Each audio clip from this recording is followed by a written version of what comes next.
নতুন সরকারের যাত্রা শুরু আজ সকালে এমপি, বিকেলে মন্ত্রিসভার শপথ, প্রধানমন্ত্রী হিসেবে তারেক রহমানের অভিষেক।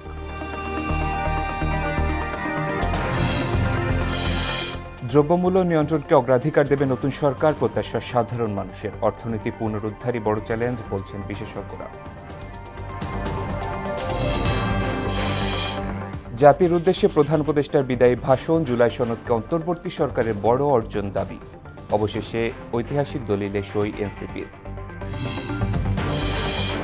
এবং জাতীয় নির্বাচন ইঞ্জিনিয়ারিংয়ের কোনো প্রমাণ পাওয়া যায়নি বলছে টিআইবি। বিগত 4 সংসদের চেয়ে এবার এমপিদের ঋণ সর্বোচ্চ। মোহনা সংবাদের সঙ্গে আছি শেখ সাব্বির হোসেন। 17 বছর পর উৎসবমুখর, অংশগ্রহণমূলক এবং শান্তিপূর্ণ জাতীয় নির্বাচন সফলভাবে সম্পন্ন করার জন্য সবাইকে শুভেচ্ছা জানিয়েছেন অন্তর্বর্তী সরকারের প্রধান উপদেষ্টা অধ্যাপক মোহাম্মদ ইউনূস। সোমবার রাতে জাতির উদ্দেশ্যে বিদায়ী ভাষণে একথা বলেন তিনি।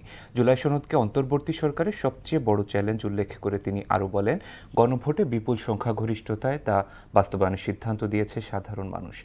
জুলাই সনদের বাস্তবায়ন হলে ফ্যাসিবাদ ফিরে আসার সবগুলো পথ চিরতরে বন্ধ হয়ে যাবে। আশা করব এটা নির্ধারিত সময়সীমার মধ্যে বাস্তবায়ন করা হবে। 3টি দায়িত্ব দেওয়া হয়েছে: সংস্কার, বিচার এবং নির্বাচন। আমি ও আমার সহকর্মীরা সবাই আমরা সেই অঙ্গীকার রক্ষার চেষ্টা করে গেছি। কোথায় কতটুকু সাফল্য অর্জন করতে পেরেছি, কোথায় ব্যর্থ হয়েছি, সে বিচারের ভার আপনাদের উপর থাকলো। অন্তর্বর্তী সরকারের সবচেয়ে বড় অর্জন জুলাই সনদ, যার ভিত্তিতে গণভোটে বিপুল সংখ্যাগরিষ্ঠতায় তা বাস্তবায়নের সিদ্ধান্ত দিয়েছে দেশের মানুষ। জুলাই সনদের বাস্তবায়ন হলে ফ্যাসিবাদ ফিরে আসার পথগুলো চিরতরে বন্ধ হয়ে যাবে। অবশেষে জুলাই সনদে স্বাক্ষর করল এনসিপি। সোমবার সন্ধ্যায় রাষ্ট্রীয় অতিথি ভবন যমুনায় প্রধান উপদেষ্টা অধ্যাপক মোহাম্মদ ইউনূসের উপস্থিতিতে দলটির আহ্বায়ক নাহিদ ইসলাম ও সদস্য সচিব আক্তার হোসেন এই সনদে স্বাক্ষর করেন। এ সময় প্রধান উপদেষ্টা বলেন, স্বাক্ষরের মাধ্যমে জুলাই সনদ পূর্ণতা পেল। পরে গণমাধ্যমের মুখোমুখি হয়ে নাহিদ ইসলাম বলেন, সংবিধানের গুরুত্বপূর্ণ সংস্কার নিয়েই আমাদের এগিয়ে যেতে হবে। নাজমুল ইসলামের প্রতিবেদন। গেল বছরের 17 অক্টোবর জাতীয় সংসদ ভবনের দক্ষিণ প্লাজায় জুলাই জাতীয় সনদ স্বাক্ষরিত হয়। এতে স্বাক্ষর করে বিএনপি, জামায়াতে ইসলামী সহ 24টি রাজনৈতিক দল। জাতীয় নাগরিক পার্টি এনসিপি ঐক্যমতের সংলাপে অংশ নিলেও শেষ পর্যন্ত সনদ সই করেনি।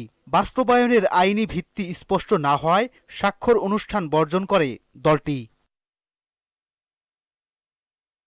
অবশেষে সেই জুলাই সনদে স্বাক্ষর করেছে এনসিপি।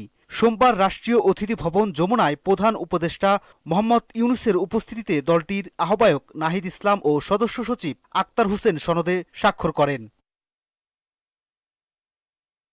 এ সময় প্রধান উপদেষ্টা বলেন, জুলাই জাতীয় সনদ আজ পূর্ণতা পেল। এই দলিল যেন নতুন বাংলাদেশকে মানবিক বাংলাদেশ হিসেবে গড়তে প্রতিটি পদে পদক্ষেপ রাখে। তার জন্য প্রতি মুহূর্তে সচেতন থাকতে হবে। এদিকে সনদে স্বাক্ষর শেষে নাহিদ ইসলাম বলেন, সংবিধানের গুরুত্বপূর্ণ সংস্কার নিয়েই এগিয়ে যেতে হবে। গণভোটের রায় অনুযায়ী জুলাই জাতীয় সনদ বাস্তবায়নের লক্ষ্যে কাল তারা সংসদে যাচ্ছেন। এই জুলাই জাতীয় সনদ এবং এই যে সংস্কারের আকাঙ্ক্ষা, সেটা বাস্তবায়ন করার জন্য এটাই আমাদের ম্যান্ডেট। জনগণ আমাদেরকে এই ম্যান্ডেট দিয়েছে। ফলে সেটার জন্য আমরা মনে করছি যে আগামীকাল শপথের আগে এবং এই অন্তর্বর্তী সরকারের শেষ সময়ে এসে এই দলিলের সম্পূর্ণতার লক্ষ্যে জুলাই জাতীয় সনদ বাস্তবায়নের স্বার্থে আমাদের স্বাক্ষর করা প্রয়োজন। আমরা সেই উদ্দেশ্যে স্বাক্ষর করেছি। জুলাই সনদ স্বাক্ষর অনুষ্ঠানে এনসিপির প্রতিনিধি দলে আক্তার হোসেন, মনিরা শারমিন, সারোয়ার তুষার, জাভেদ, রাসিন ও জহুরুল ইসলাম উপস্থিত ছিলেন। যেই সময়টা স্বাক্ষরিত হয়েছিল সেটা শুধুই কেবল একটি ডকুমেন্ট ছিল, এটার কোনো আইনি ভিত্তি ছিল না। আমরা তো পরিষ্কার বলেছি আমরা একটা আইনি ভিত্তি চাই। নাজমুল ইসলাম, মোহনা সংবাদ, ঢাকা। জাতীয় সংসদ নির্বাচনে ইলেকশন ইঞ্জিনিয়ারিং হয়নি উল্লেখ করে এবার অন্তর্ভুক্তিমূলক নির্বাচন হয়েছে বলে দাবি করেছে ট্রান্সপারেন্সি ইন্টারন্যাশনাল বাংলাদেশ টিআইবি। বিগত 4 সংসদের চেয়ে এবার এমপিদের ঋণ সর্বোচ্চ বলেও জানায় সংস্থাটি। টিআইবির হলফনামা ভিত্তিক বিশ্লেষণে এমন তথ্য উঠে এসেছে। নির্বাচনী সহিংসতা হয়েছে, আপনারা সেটা দেখেছেন। বিশেষ করে নির্বাচন পূর্বকালে কর্তৃত্ববাদী যে কর্তৃত্ববাদী সরকার বা শক্তি, তাদের ঘোষিত নির্বাচন বিরোধী অবস্থান এবং তৎপরতার ফলে আমরা বেশ কিছু অস্থিতিশীলতা দেখেছি, যেটি ইতিমধ্যে আপনারা প্রকাশ করেছেন আমাদের আগে। উদ্বোধনের আগেই ধসে পড়েছে গাজীপুরের কাশিমপুরে ধনজয়খালী সড়ক। এতে চরম ভোগান্তিতে পড়েছে স্থানীয় বাসিন্দারা। নিম্নমানের উপকরণ ব্যবহার করায় ঠিকাদারি প্রতিষ্ঠানের বিরুদ্ধে অনিয়মের অভিযোগ তুলেছেন তারা। সড়কটি পরিদর্শন করে 3 সদস্যের তদন্ত কমিটি গঠন করেছে সিটি কর্পোরেশন। মেহেদী হাসানের প্রতিবেদন, জানাচ্ছেন তাহসিন তারিন। জাতীয় নির্বাচনের কয়েকদিন আগে তড়িঘড়ি করে শেষ করা হয় কাশিমপুর দনজয়খালী সড়কের পিচ ঢালাই কাজ। ঢালাইয়ের 3 দিনের মাথায় সড়কের একপাশে দেখা দেয় ফাটল। সিটি কর্পোরেশনের তথ্য মতে ঠিকাদারি প্রতিষ্ঠান ইউসিসিএলকে 11,64,41,571 টাকার এই প্রকল্পের দায়িত্ব দেয়া হয়। নিম্নমানের নির্মাণ সামগ্রী ব্যবহার, যথাযথ তদারকির অভাবে এমনটি হয়েছে বলে অভিযোগ স্থানীয়দের। রাস্তার একপাশ পুরোটা ভেঙে পড়ায় চলাচল বন্ধ হয়ে দুর্ভোগে পড়েন এলাকাবাসী। নির্বাচনের আগে তারা এত তাড়াহুড়ো করে কেন রাস্তাটা করলো বুঝতে পারতেছিলাম না। পর্যাপ্ত পরিমাণ যেখানে আপনার খোয়া দেওয়ার কথা ছিল এই টুকরাগুলা, সেগুলোও দেয় নাই। তাড়াহুড়ো করে করার কারণে এরকম হয়েছে। আমি চাই যে এটার সঠিক তদন্ত হোক। আমাদের টাকা এই যে ইঞ্জিনিয়ার যেরকম কাজ করলো, অবশ্যই আমাদের এটা কৈফিয়ত দিতে হবে। গাজীপুর সিটি কর্পোরেশনের তত্ত্বাবধায়ক প্রকৌশলী ও প্রকল্প পরিচালক জানান, সড়ক ধসের ঘটনায় অনুসন্ধানে একটি তদন্ত কমিটি গঠন করা হয়েছে। নির্মাণ প্রতিষ্ঠানে কোনো গাফিলতি বা অনিয়ম পেলে দোষীদের বিরুদ্ধে যথাযথ ব্যবস্থা নেওয়া হবে বলে জানান তিনি। কী কারণে এইভাবে দেবে যাচ্ছে, কি ত্রুটি ওখানে আছে সেটা অনুধাবন করার জন্য, অনুসন্ধান করার জন্য কর্তৃপক্ষ সিদ্ধান্ত নিয়েছেন। সেটা পাওয়া গেলে হয়তো আমরা খুব ভালোভাবে কনফার্ম হতে পারবো। তদন্তের মাধ্যমে দ্রুত সমাধানের দাবি করছে এলাকাবাসী। তাহসিন তারিন, মোহনা সংবাদ। অপরূপ প্রাকৃতিক সৌন্দর্য, সুন্দরবনের অংশ আর বঙ্গোপসাগরের মোহনার হাতছানি সবকিছু থাকার পরও শীতের ভরা মৌসুমে পর্যটক শূন্য বরগুনার পাথরঘাটার হরিণঘাটা পর্যটন কেন্দ্র। অবহেলা আর দীর্ঘদিনের অযত্নে হারিয়ে যাচ্ছে সম্ভাবনাময় এই পর্যটন স্পটের প্রাণচাঞ্চল্য। সুমন মোল্লার প্রতিবেদন, জানাচ্ছেন আফরিন পপি। অযত্ন আর অবহেলায় বরগুনার পাথরঘাটার হরিণঘাটা পর্যটন কেন্দ্রটি এখন ঝুঁকিপূর্ণ এক নাম। 5তলা ওয়াচ টাওয়ারের বিভিন্ন স্থানে পলেস্তারা খসে পড়ছে, আর বিশ্রামাগারগুলো পরিণত হয়েছে ধ্বংসস্তূপে। পর্যাপ্ত ও পরিচ্ছন্ন ওয়াশরুম না থাকায় ভোগান্তিতে পড়ছেন নারী পর্যটকরা। স্থানীয়দের অভিযোগ, পর্যাপ্ত নিরাপত্তা ব্যবস্থা না থাকা সহ দীর্ঘদিন ধরে বেহাল অবস্থায় যোগাযোগ ব্যবস্থাও।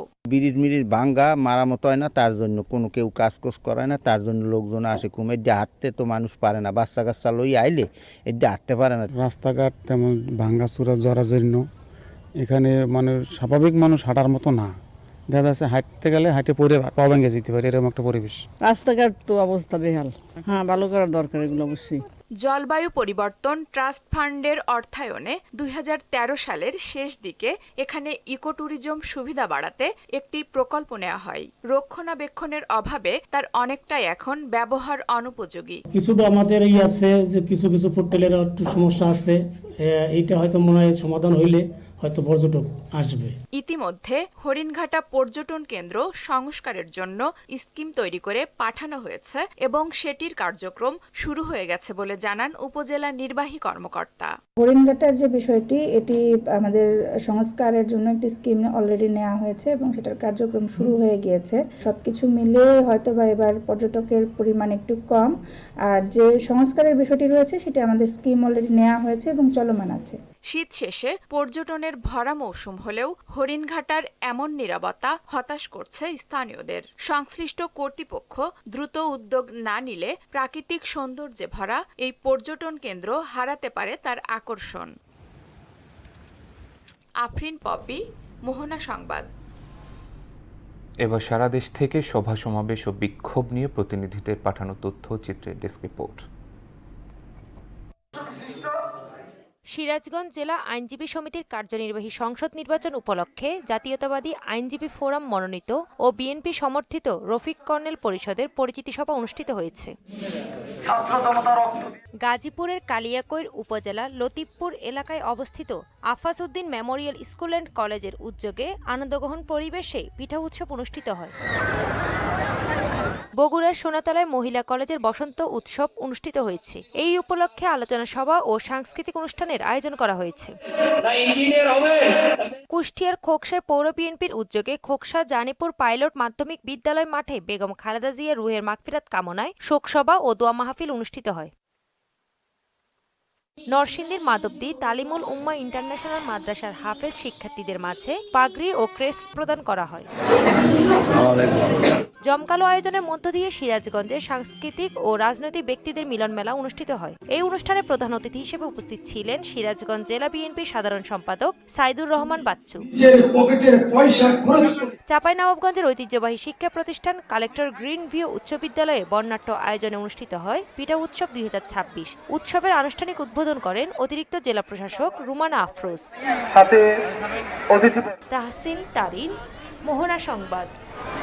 খেলা খবর ক্রিকেট। টি-20 বিশ্বকাপের দিনের প্রথম ম্যাচে কানাডার বিপক্ষে মাঠে নামছে নিউজিল্যান্ড। চেন্নাইয়ের ম্যাচ শুরু বেলা 11:30টায়।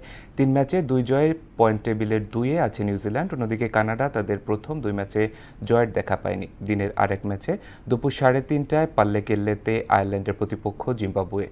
2 ম্যাচে টানা 2 জয়ে পয়েন্ট টেবিলের 2-এ জিম্বাবুয়ে। অন্যদিকে 3 ম্যাচে জয় নিয়ে 2 পয়েন্ট নিয়ে টেবিলের 4-এ আয়ারল্যান্ড। আরেক ম্যাচে ওয়াংখেড়েতে সন্ধ্যা 7:30টায় স্বাগতিক নেপালের প্রতিপক্ষ স্কটল্যান্ড।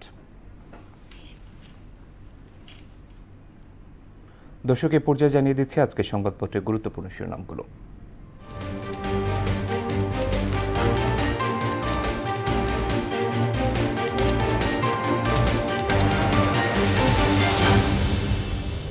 শুরুতে প্রথম আলো। তারেক রহমানের নেতৃত্বে নতুন বাংলাদেশের যাত্রা। বিএনপি সংবিধান সংস্কার পরিষদের শপথ নেবে কিনা স্পষ্ট হয়নি। প্রশাসনে বড় রদবদল আসছে, পদ পেতে তৎপর অনেকে। কেবল ক্ষমতা হস্তান্তর নয়, গণতন্ত্রের নতুন অভিযাত্রা। দৈনিক ইত্তেফাক। নতুন প্রজন্মের তারেক রহমান সরকারের যাত্রা শুরু আজ। বাবা মায়ের পর সরকার প্রধানের দায়িত্ব নিচ্ছেন তারেক রহমান। এখন আমার যাওয়ার পালা, সফলতা ব্যর্থতা বিচারের ভার আপনাদের উপর থাকলো। জাতির উদ্দেশ্যে বিদায়ী ভাষণে ডক্টর ইউনূস। সমকাল। তারেক রহমানের নেতৃত্বে নতুন সরকারের যাত্রা আজ। রমজানের পণ্য বোঝাই অর্ধশত জাহাজ বন্দর সীমায় আটকা। নতুন সরকারকে ভোগাতে পারে বিদ্যুৎ ও জ্বালানি। বাংলাদেশ প্রতিদিন। নতুন সরকারের যাত্রা আজ। ইসলামী আন্দোলন আমিরের বাসায় তারেক রহমান। জাতির উদ্দেশ্যে বিদায়ী ভাষণে ডক্টর ইউনূস। গণতন্ত্র জবাবদিহি যেন থেমে না যায়। যুগান্তর। রাষ্ট্রপতি পদে যে আলোচনায় যে 3 নেতা। তারেক রহমানের নেতৃত্বে নতুন সরকারের যাত্রা শুরু। পেশাদার কর্মকর্তা বেশি ঝুঁকিতে, প্রাইস পোস্টিং নিয়ে কাড়াকাড়ি, চলছে ঠান্ডা লড়াই। সবশেষে the Daily Star. Lobbying frenzy in civil service police, official jostle for posts eyeing new govt. Nation turns a new page today. Struggle for a just Bangladesh must continue, says Yunus in his farewell address. দর্শক, এই ছিল সংবাদপত্রের গুরুত্বপূর্ণ শিরোনামগুলো। শেষ করব মোহনা সংবাদ, যাবার আগে শিরোনামগুলো আরও একবার।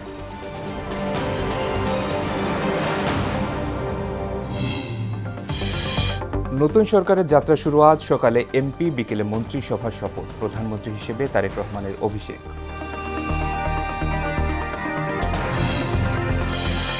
দ্রব্যমূল্য নিয়ন্ত্রণকে অগ্রাধিকার দেবে নতুন সরকার, প্রত্যাশা সাধারণ মানুষের। অর্থনীতি পুনরুদ্ধারই বড় চ্যালেঞ্জ, বলছেন বিশেষজ্ঞরা। জাতির উদ্দেশ্যে প্রধান উপদেষ্টার বিদায়ী ভাষণ। জুলাই সনদকে অন্তর্বর্তী সরকারের বড় অর্জন দাবি। অবশেষে ঐতিহাসিক দলিলে সই এনসিপির। এবং জাতীয় নির্বাচন ইঞ্জিনিয়ারিংয়ের কোনো প্রমাণ পাওয়া যায়নি, বলছে টিআইবি। বিগত 4 সংসদের চেয়ে এবার এমপিদের ঋণ সর্বোচ্চ।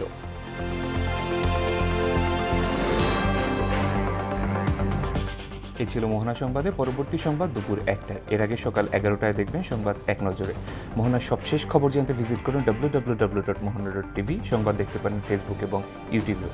এতক্ষণ সঙ্গে থাকার জন্য ধন্যবাদ সবাইকে।